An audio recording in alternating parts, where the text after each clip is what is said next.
तो नमस्कार दोस्तों, स्वागत है आपका आपके YouTube चैनल के एक क्लासेस में। तो दोस्तों आज है प्रैक्टिस सेट 8वां, जिसमें कि पेपर के पॉइंट ऑफ व्यू से बहुत ही इंपॉर्टेंट क्वेश्चन रहने वाले हैं। अगर दोस्तों आपने पिछले 7 प्रैक्टिस सेट नहीं देखे हैं तो जल्दी से देख लें, ताकि आपकी आगामी परीक्षाओं की तैयारी को और बूस्टअप मिल सके। और कमेंट में अपना स्कोर बताना ना भूलें। तो चलिए दोस्तों शुरुआत करते हैं आज के पहले क्वेश्चन से। पहला क्वेश्चन है, बरस भयो 80 बुद्धि गई नसी, यह कहावत किस चंद्रवंशीय राजा के अंतिम वर्षों की कहावत है? तो भाई यह कहावत किसके लिए कही गई है? तो यह कहावत कही गई है बाज बहादुर चंद्र के लिए। ठीक है, तुम्हारा राइट आंसर हो जाएगा ऑप्शन ए। वहीं अगर बात की जाए बाज बहादुर चंद्र के बारे में, तो बाज बहादुर चंद्र के द्वारा पिथौरागढ़ के थल में एक हथिया देवाल बनवाया गया। ठीक है, जिसकी की बनावट को कहा जाता है कि एलोरा के कैलाश मंदिर के समान है। वहीं अगर बात की जाए कि घोड़ा खाल में जो गोलू देवता का मंदिर है, वो भी किसके द्वारा बनाया गया है? तो वो भी बाज बहादुर चंद्र के द्वारा बनाया गया है। ठीक है, तो इसका राइट आंसर हो जाएगा ऑप्शन ए। अगले क्वेश्चन की बात करें तो अगला क्वेश्चन है, निम्न में से सही सुमेलित नहीं है। पहला है लुएथाप अल्मोड़ा, तो ये बिल्कुल सही हो जाएगा। जो लुएथाप है तो यहाँ से लाल रंग के 3 शैलाशय प्राप्त हुए हैं और लुएथाप के शैल चित्र में मानव को शिकार करते हुए और हाथ में हाथ डालकर नृत्य करते हुए भी दिखाया गया है। ठीक है, अगला है हुडली उत्तरकाशी, तो ये भी बिल्कुल सही हो जाएगा। हुडली जो है यमुना घाटी में स्थित, जहाँ से नीले रंग में शैल चित्र प्राप्त हुए हैं। अगला है मलारी गांव चमोली, तो ये भी बिल्कुल सही हो जाएगा। अगला है पेटसाल चमोली, तो ये बिल्कुल गलत हो जाएगा। जो पेटसाल है वो कहाँ है? वो अल्मोड़ा में है। ठीक है, और अल्मोड़ा के पेटसाल से हमें कत्थई रंग के मानव आकृतियाँ प्राप्त हुई हैं। ठीक है, तो हमारा राइट आंसर हो जाएगा ऑप्शन डी। अगले क्वेश्चन की बात करें तो अगला क्वेश्चन पूछा जा रहा है, घी संक्रांति उत्तराखंड राज्य का पशुचारण युग से मनाया जाने वाला प्राचीन त्योहार है के विषय में क्या सही नहीं है? तो भाई जो घी संक्रांति है, पहला कथन है यह त्योहार सितंबर माह के मध्य मनाया जाता है, तो ये बिल्कुल सही हो जाएगा। अगला है चंद्र शासन काल में स्थानीय लोगों द्वारा राजा को भेंट आदि देते थे, तो ये भी बिल्कुल सही हो जाएगा। अगला है इसे औलगिया नाम से भी जाना जाता है, तो ये भी बिल्कुल सही हो जाएगा। अगला है इस दिन घी खाना अशुभ माना जाता है, तो अशुभ नहीं भाई, इस दिन शुभ माना जाता है। तो हमारा राइट आंसर हो जाएगा ऑप्शन डी। ठीक है, तो भाई याद रखना कि घी संक्रांति को किस नाम से भी जाना जाता है? घी संक्रांति को औलगिया नाम से भी जाना जाता है। ये एक बार पेपर में ये प्रश्न बन चुका है। ठीक है, तो चलिए दोस्तों अगले क्वेश्चन की बात करते हैं। अगला क्वेश्चन है, निम्न में से कौन सा कथन सही नहीं है? पहला है, गढ़वाल शैली के प्रसिद्ध चित्रकार मौलाराम तोमर को 5 राजाओं का संरक्षण मिला, तो ये बिल्कुल सही हो जाएगा। और वो 5 राजा थे, प्रदीप शाह, ललित शाह, जयकीर्ति शाह, प्रद्युम्न शाह और सुदर्शन शाह। ठीक है, तो ये बिल्कुल सही हो जाएगा। अगला है गढ़गीता संग्राम नाटक मौलाराम की रचना है, तो ये भी बिल्कुल सही हो जाएगा। जो गढ़गीता संग्राम है वो किसकी रचना है? तो वो मौलाराम की रचना है। अगला है मौलाराम की माता का नाम रामा देवी एवं गुरु राम सिंह थे, तो ये भी बिल्कुल सही हो जाएगा कि मौलाराम की माता का नाम क्या था? रामा देवी था और गुरु राम सिंह थे। ठीक है, तो हमारा जो आंसर हो जाएगा वो हो जाएगा ऑप्शन डी कि सभी कथन सत्य हैं। ठीक है, अगला क्वेश्चन है, गढ़वाली लोकमानस किसकी रचना है? तो भाई जो गढ़वाली लोकमानस है तो वो रचना है शिवानंद नौटियाल जी की। ठीक है, इनकी और रचनाओं की बात की जाए तो गढ़वाल के लोक नृत्य, गढ़वाल के लोकगीत, गढ़वाल के नृत्य गीत, गढ़वाल के खुदेड़ गीत, तो ये सारी किसकी रचनाएं हैं? तो ये हैं शिवानंद नौटियाल जी की रचनाएं। ठीक है, तुम्हारा राइट आंसर हो जाएगा ऑप्शन सी। अगला क्वेश्चन है, निम्न में से सही नहीं है। पहला है लोक गायक नरेंद्र सिंह नेगी के जन्म दिवस 12 अगस्त को प्रेरणा दिवस के रूप में घोषित किया गया है, तो ये बिल्कुल सही हो जाएगा। जो हमारे लोक गायक हैं नरेंद्र सिंह नेगी जी, उनके जन्म दिवस के दिन क्या मनाया जाता है? प्रेरणा दिवस मनाया जाता है। ठीक है, अगला है सन 2018 से 1 सितंबर को कुमाऊनी बोली दिवस खटीमा गोली कांड की स्मृति में मनाया जाता है, तो ये भी बिल्कुल सही हो जाएगा कि 1 सितंबर को क्या मनाया जाता है? कुमाऊनी बोली दिवस मनाया जाता है 2018 से। ठीक है, और ये किन की स्मृति में मनाया जाता है, तो ये मनाया जाता है जो खटीमा गोलीकांड हुआ था उसकी स्मृति में। ठीक है, अगला है सन 2018 से 2 सितंबर को गढ़वाली बोली दिवस मसूरी गोलीकांड की स्मृति में मनाया जाता है। तो ये भी बिल्कुल सही हो जाएगा कि 2 सितंबर को क्या मनाया जाता है, गढ़वाली बोली दिवस मनाया जाता है। और किसकी स्मृति में मनाया जाता है, तो ये मनाया जाता है मसूरी गोलीकांड की स्मृति में। ठीक है, अगला है जागर गायक प्रीतम भरतवान के जन्म दिवस 10 सितंबर को उत्तराखंड गौरव दिवस मनाया जाता है। तो ये बिल्कुल गलत हो जाएगा। जो उत्तराखंड गौरव दिवस है वो मनाया जाता है 10 सितंबर को। और किन के जन्म दिवस पर मनाया जाता है, उत्तराखंड गौरव दिवस मनाया जाता है गोविंद बल्लभ पंत जी के जन्म दिवस पर। ठीक है, वहीं अगर बात करें प्रीतम भरतवान की, तो प्रीतम भरतवान के जन्म दिवस 17 सितंबर को मनाया जाता है जागर संरक्षण दिवस। ठीक है, तो हमारा जो राइट आंसर हो जाएगा वो हो जाएगा ऑप्शन डी। अगले क्वेश्चन की बात करें तो अगला क्वेश्चन पूछा जा रहा है, कुमाऊं में पंचायती राज व्यवस्था का जनक किसे माना जाता है। तो भाई जो कुमाऊं में पंचायती राज व्यवस्था का जनक माना जाता है वो माना जाता है सोमचंद को। ठीक है, सोमचंद के द्वारा गांव में बूढ़ा व सयानों की नियुक्ति की गई थी। ठीक है, और इसीलिए इनको क्या माना जाता है, पंचायती राज व्यवस्था का जनक माना जाता है। तो हमारा राइट आंसर हो जाएगा ऑप्शन ए। अगला क्वेश्चन है, रिखोला लोधी किसका सेनापति था। तो भाई जो रिखोला लोधी था वो किसका सेनापति था, तो ये था महिपति शाह का सेनापति। और इसके साथ साथ इसके और सेनापति की बात की जाए तो माधो सिंह भंडारी, जिनको कि गर्वभंजक भी कहा गया है। ठीक है, और वहीं बात की जाए बनवारी दास की, जो कि मौलाराम के वंशजों के पुत्र थे, तो ये क्या थे, महिपति शाह के सेनापति थे। ठीक है, तो हमारा राइट आंसर हो जाएगा ऑप्शन सी। अगला क्वेश्चन है, पीएम किसान सम्मान निधि योजना पर विचार करें। पहला कथन है, यह योजना 24 फरवरी 2019 को भूमिधारक किसानों की वित्तीय जरूरतों को पूरा करने के लिए शुरू की गई थी। तो ये बिल्कुल सही हो जाएगा। जो पीएम सम्मान निधि योजना है वो कब शुरू की गई थी, तो वो की गई थी 24 फरवरी 2019 को। और जो किसान हैं उनकी वित्तीय ज़रूरतों को पूरा करने के लिए शुरू की गई थी। अगला कथन है हमारे पास, इसमें डीबीटी मोड के माध्यम से देश भर के किसान परिवार के बैंक खातों में प्रतिवर्ष 3 किस्तों में 6,000 हस्तांतरित किए जाते हैं। तो ये भी बिल्कुल सही हो जाएगा। तो हमारे भाई दोनों कथन सही हो जाएंगे। तो हमारा जो राइट आंसर हो जाएगा वो हो जाएगा ऑप्शन सी। ठीक है, अगला क्वेश्चन है, राज्य में स्थानीय भाषा में यूंद किसे कहा जाता है। तो भाई यूंद कहा जाता है किसको, शीत ऋतु को। ठीक है, वहीं अगर बात की जाए कि ग्रीष्म ऋतु को स्थानीय भाषा में क्या कहा जाता है, तो रूडी और खरसाऊ ग्रीष्म ऋतु को कहा जाता है। वहीं वर्षा ऋतु की बात करें तो वर्षा ऋतु को क्या कहा जाता है, बसग्याल चौमासा वर्षा ऋतु को कहा जाता है। तो हमारा राइट आंसर हो जाएगा कि यूंद किसे कहते हैं, शीत ऋतु को कहते हैं। ठीक है, अगला क्वेश्चन है, निम्न कथन पर विचार करें। पहला है, राज्य सरकार द्वारा एक जिला दो उत्पाद योजना की शुरुआत 25 अक्टूबर 2021 को की गई थी। तो ये बिल्कुल सही हो जाएगा। 25 अक्टूबर 2021 को क्या की गई थी, राज्य सरकार द्वारा एक जिला दो उत्पाद योजना की शुरुआत की गई थी। और ये योजना शुरू की गई थी जो हमारे राज्य के जो स्थानीय उत्पाद हैं उनको क्या करना, विश्व स्तर तक पहचान दिलाना। ठीक है, अगला कथन देखते हैं। अगला कथन क्या है, कथन 2 है, इस योजना के अंतर्गत बागेश्वर जिले से ताम्र शिल्प एवं मंडुआ बिस्कुट का चयन किया गया है।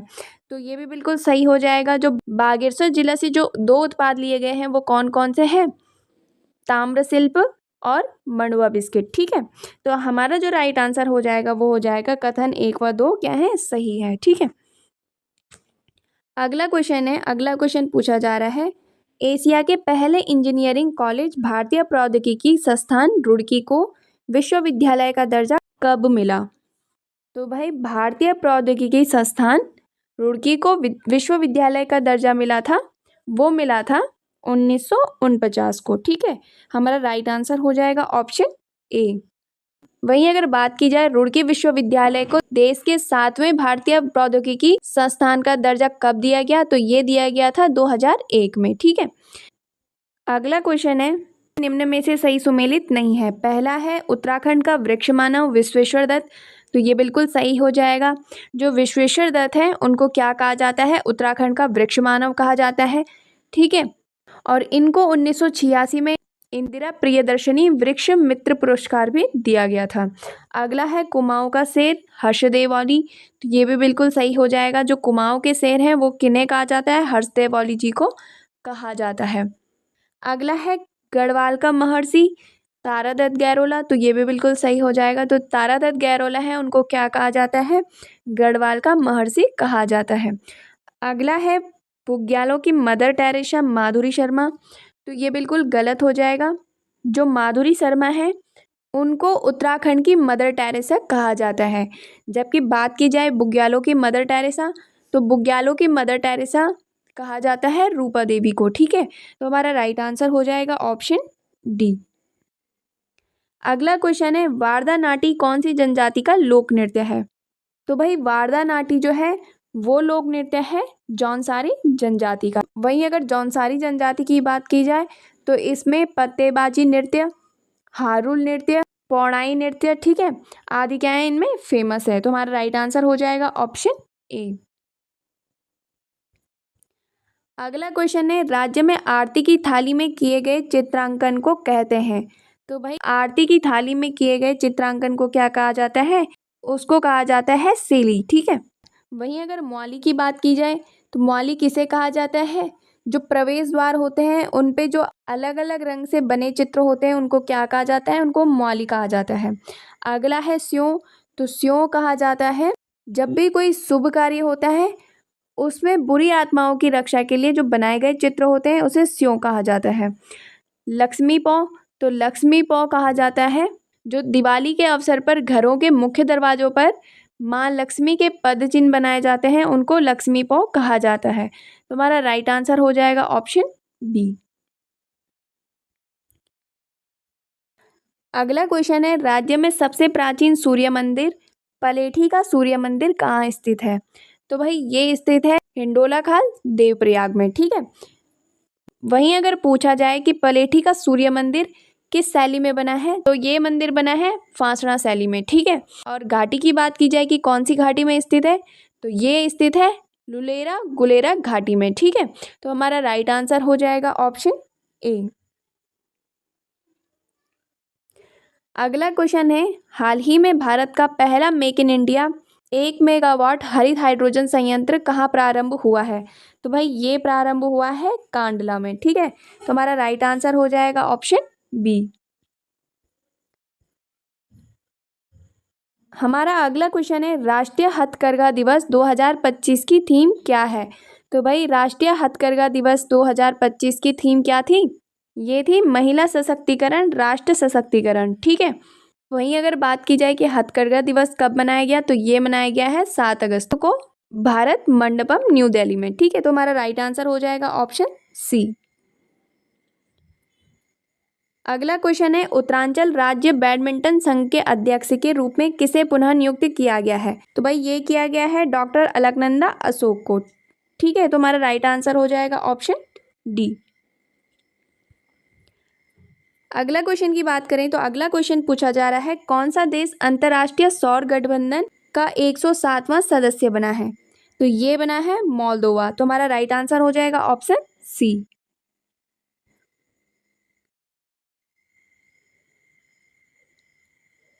अगला क्वेश्चन है, अमृत बाजार पत्रिका किससे संबंधित है? तो भाई अमृत बाजार पत्रिका लाई गई थी 1868 में शिशिर कुमार घोष जी के द्वारा, ठीक है। तुम्हारा राइट आंसर हो जाएगा ऑप्शन डी। अगला क्वेश्चन है, भारतीय प्रतिभूति एवं विनिमय बोर्ड की स्थापना कब हुई? तो भाई जो सेबी है, security and exchange board of India, तो भाई इसकी स्थापना हुई थी 1988 में। तुम्हारा राइट आंसर हो जाएगा ऑप्शन ए। अगला क्वेश्चन है, अमृत क्रांति किससे संबंधित है? तो भाई अमृत क्रांति जो है वो संबंधित है नदी जोड़ो परियोजना से। तुम्हारा राइट आंसर हो जाएगा ऑप्शन सी। वहीं अगर बात करें कि तिलहन उत्पादन से, तो भाई तिलहन उत्पादन से संबंधित है पीली क्रांति, ठीक है। वहीं अगर बात की जाए खाद्यान्न उत्पादन, तो खाद्यान्न उत्पादन संबंधित है हरित क्रांति से। ठीक है, वहीं अगर पूछा जाए बागवानी उत्पादन, तो बागवानी उत्पादन संबंधित है सुनहरी क्रांति से। तो हमारा राइट आंसर हो जाएगा ऑप्शन सी। अगला क्वेश्चन है, किस पंचवर्षीय योजना में गरीबी उन्मूलन का नारा दिया गया? तो भाई गरीबी उन्मूलन का जो नारा दिया गया था वो दिया गया था 5वीं पंचवर्षीय योजना के दौरान। ठीक है, और अगर पूछा जाए कि 5वीं पंचवर्षीय योजना किस पर आधारित थी, तो यह आधारित थी डीपी दर मॉडल पर। ठीक है, और इसी पंचवर्षीय योजना के दौरान न्यूनतम आवश्यकता कार्यक्रम की भी शुरुआत हुई थी। वहीं अगर बात करें कि 20 सूत्री कार्यक्रम, तो 20 सूत्री कार्यक्रम चलाया गया था इंदिरा गांधी जी द्वारा 1975 में। ठीक है, तो हमारा राइट आंसर हो जाएगा ऑप्शन बी। अगला क्वेश्चन है, लोक लेखा समिति में लोकसभा से कितने सदस्य होते हैं? तो लोक लेखा समिति में टोटल अगर सदस्य की बात करें तो टोटल इसमें 22 सदस्य होते हैं, जिसमें कि 15 सदस्य लोकसभा से, 7 सदस्य राज्यसभा से होते हैं। तुम्हारा राइट आंसर हो जाएगी लोकसभा से कितने सदस्य होते हैं? तो 15 सदस्य होते हैं लोकसभा से। और लोक लेखा समिति के अध्यक्ष की बात की जाए तो विपक्ष के जो नेता होते हैं वो इस समिति के अध्यक्ष होते हैं। तुम्हारा राइट आंसर हो जाएगा ऑप्शन डी। अगला क्वेश्चन है, 21वां संविधान संशोधन जिसके द्वारा सिंधी भाषा को 8वीं अनुसूची में जोड़ा गया, यह कब हुआ था? जो 21वां संविधान संशोधन हुआ था 1967 में। ठीक है, जिसके के द्वारा क्या जोड़ा गया था? सिंधी भाषा को 8वीं अनुसूची में जोड़ा गया था। तो हमारा राइट आंसर हो जाएगा ऑप्शन बी। अगला क्वेश्चन है, शारदा विधेयक अधिनियम कब पारित हुआ था? तो जो शारदा विधेयक अधिनियम है ये पारित हुआ था 1929 को। अगर पूछा जाए कि लागू कब हुआ था, तो लागू हुआ था 1930 को। ये जो शारदा विधेयक अधिनियम था ये विवाह की उम्र से संबंधित था, और इस टाइम किसका कार्यकाल था? तो इस टाइम था इरविन का कार्यकाल। ठीक है, तुम्हारा राइट आंसर हो जाएगा ऑप्शन सी। तो भाई अगला क्वेश्चन पूछा जा रहा है, डोलड्रम किस क्षेत्र को कहा जाता है? तो डोलड्रम भूमध्य रेखा के पास वह क्षेत्र होता है जहाँ की वायु क्या होती है? बहुत ही कम होती है। ठीक है, और इसे ही ITCZ भी कहा जाता है। और ये कौन सा क्षेत्र होता है? तो ये 5 डिग्री उत्तर और 5 डिग्री दक्षिण अक्षांश के बीच पाया जाता है। तो हमारा राइट आंसर हो जाएगा ऑप्शन ए। अगला क्वेश्चन है, तो भाई अगला क्वेश्चन है, पम्पास किस क्षेत्र के मैदान है? तो पम्पास क्या है? पम्पास एक शीतोष्ण कटिबंधीय घास का मैदान है जो कि कहाँ पाया जाता है? अर्जेंटीना में पाया जाता है। तो हमारा राइट आंसर हो जाएगा ऑप्शन ए। अगला क्वेश्चन है, USB का पूरा नाम क्या है?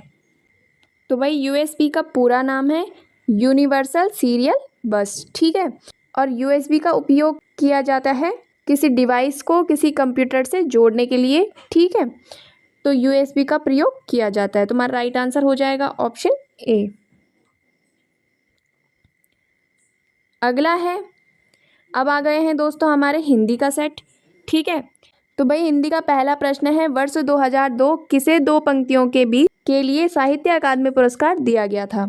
तो भाई ये दिया गया था राजेश जोशी जी को। ठीक है, और ये कब दिया गया था? तो 2002 में दिया गया था। तुम्हारा राइट आंसर हो जाएगा ऑप्शन सी। अगला क्वेश्चन है, पुरस्कार भेजा गया वाक्य में कौन सा वाच्य है? तो भाई पुरस्कार भेजा गया में क्या वाच्य है? तो पुरस्कार भेजा गया में है कर्मवाच्य। तुम्हारा राइट आंसर हो जाएगा ऑप्शन ए। अगला क्वेश्चन है, वाक्यांश कितने प्रकार के होते हैं? तो भाई वाक्यांश होते हैं 4 प्रकार के। तुम्हारा राइट आंसर हो जाएगा ऑप्शन ए। अगला क्वेश्चन है, कार्य को शीघ्र पूर्ण कीजिए में रेखांकित शब्द उदाहरण है। तो भाई जो शीघ्र है, कार्य को कैसा कीजिए? शीघ्र पूर्ण कीजिए। तो शीघ्र क्या दर्शा रहा है? तो शीघ्र दर्शा रहा है रीतिवाचक को। और रीतिवाचक क्या होता है? जो कि क्रिया के बारे में, क्रिया के ढंग को दिखाता है, क्रिया किस प्रकार से हो रही है उसको दिखाता है। ठीक है, जैसा कि कार्य कैसा हो रहा है? शीघ्र पूर्ण हो रहा है। ठीक है, वहीं अगर बात करें कि बारिश लगातार हो रही है तो उसमें लगातार क्या आ जाएगा? रीतिवाचक आ जाएगा। ठीक है, तुम्हारा राइट आंसर हो जाएगा ऑप्शन बी। अगला क्वेश्चन है, छ ध्वनि का उच्चारण स्थान है। तो छ ध्वनि किस में आता है? तो भाई छ ध्वनि आता है च वर्ग में, और च वर्ग किस में आता है, तो ये आता है तालव्य में। ठीक है, तुम्हारा राइट आंसर हो जाएगा ऑप्शन सी। अगला क्वेश्चन है दर्प का पर्यायवाची है। तो भाई दर्प का पर्यायवाची क्या हो जाएगा, तो भाई दर्प मतलब अहंकार, तो इसका पर्यायवाची क्या हो जाएगा, अभिमान। ठीक है, तुम्हारा राइट आंसर हो जाएगा ऑप्शन डी। अगला है निम्न में से कौन सा एक संस्मरण नहीं है। तो पहला है रश्मि। तो रश्मि क्या है, एक कविता संग्रह है, और ये किसकी है, तो ये महादेवी वर्मा की है। ठीक है, अगला है मेरा परिवार। तो ये किसका संस्मरण है, ये भी महादेवी वर्मा का संस्मरण है। अगला है अतीत के चलचित्र, ये भी महादेवी वर्मा जी के संस्मरण है। अगला है पथ के साथी, ये भी किसका है, महादेवी वर्मा का संस्मरण है। तो हमारा राइट आंसर हो जाएगा ऑप्शन ए। रश्मि क्या है, महादेवी वर्मा जी का एक कविता संग्रह है। ठीक है, तो हमारा राइट आंसर हो जाएगा ऑप्शन ए। अगला क्वेश्चन है कौन सा पत्र उत्तम पुरुष तथा एक वचन शैली में लिखा जाता है। तो भाई यह शैली लिखी जाती है, तो भाई यह शैली लिखी जाती है अर्ध सरकारी पत्र में। तुम्हारा राइट आंसर हो जाएगा ऑप्शन ए। अगला क्वेश्चन है संख्या गम में कौन सी संधि है। तो संख्या गम में कौन सी संधि हो जाएगी, तो ये हो जाएगी यण संधि। और इसका निर्माण कैसे हुआ है, यह हुआ है सखी प्लस आगम से। ठीक है, तो ये क्या हो गया, संख्यागम। ठीक है, अब यण संधि में होता है ई और आ जब आए तो यह क्या बनाते हैं, यह बनाते हैं य और आ। ठीक है, तो हमारा राइट आंसर हो जाएगा ऑप्शन सी। अगला क्वेश्चन है पशु शब्द का विशेषण है। तो पशु शब्द का विशेषण रूप क्या हो जाएगा, तो पशु शब्द का विशेषण रूप हो जाएगा पाश्विक। तुम्हारा राइट आंसर हो जाएगा ऑप्शन बी। अगला क्वेश्चन है मलान का विलोम है। तो भाई मलान का विलोम क्या हो जाएगा, मलान मतलब मुरझाया हुआ, उदास, तो इसका विलोम क्या हो जाएगा, प्रफुल्ल। ठीक है, तुम्हारा राइट आंसर हो जाएगा ऑप्शन बी। अगला क्वेश्चन है निम्न में से कौन सा राधा का पर्यायवाची नहीं है। तो भाई पहला है भारती। तो भारती किसका पर्यायवाची है, तो भारती है सरस्वती का पर्यायवाची। ठीक है, तो हमारा राइट आंसर हो जाएगा ऑप्शन ए। बाकी ब्रजरानी, राधिका, वृष भानुजा, ये सब किसके पर्यायवाची हैं, ये है राधा के पर्यायवाची। अगला क्वेश्चन है हिंदी के विकास के लिए संविधान के किस अनुच्छेद में प्रावधान किए गए हैं।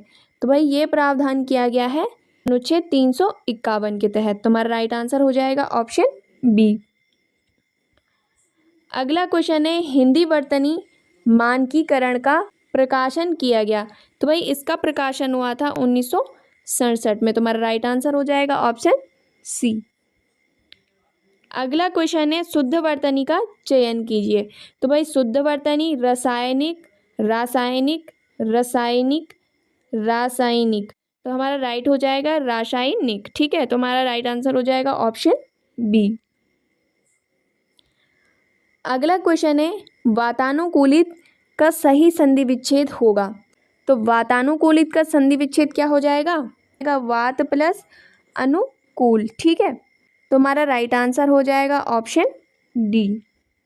और दोस्तों आपको अब कमेंट करके बताना है कि इसमें कौन सी संधि होगी। ठीक है, अगला क्वेश्चन है चेचक शब्द है। तो भाई चेचक कैसा शब्द है, चेचक है तुर्की भाषा का शब्द। तुम्हारा राइट आंसर हो जाएगा ऑप्शन बी। अगला क्वेश्चन है य र ल व हैं। तो भाई य र ल व कैसे हैं, सगोश भी हैं, अल्प प्राण भी हैं और अंतस्थ भी हैं। तो हमारा राइट आंसर हो जाएगा ऑप्शन डी। अगला क्वेश्चन है सुमित्रा नंदन पंत जी का जीवन काल। तो भाई सुमित्रा नंदन पंत जी का जन्म कब हुआ था, तो ये हुआ था 1900 में, और इनकी जो मृत्यु हुई थी वो हुई थी 1977 में। तो हमारा राइट आंसर हो जाएगा ऑप्शन ए। अगला क्वेश्चन है महादेवी वर्मा की रचना यामा का प्रकाशन हुआ था। तो यामा का जो प्रकाशन हुआ था वो हुआ था 1940 में। तुम्हारा राइट आंसर हो जाएगा ऑप्शन सी। तो भाई ये रहे आज के टॉप 50 क्वेश्चन जो कि आगामी परीक्षाओं के लिए बहुत ही महत्वपूर्ण होंगे। अगर आपको वीडियो अच्छी लगी हो, हेल्पफुल लगी हो, तो वीडियो को प्लीज़ लाइक करें, शेयर करें, चैनल को सब्सक्राइब करें। धन्यवाद।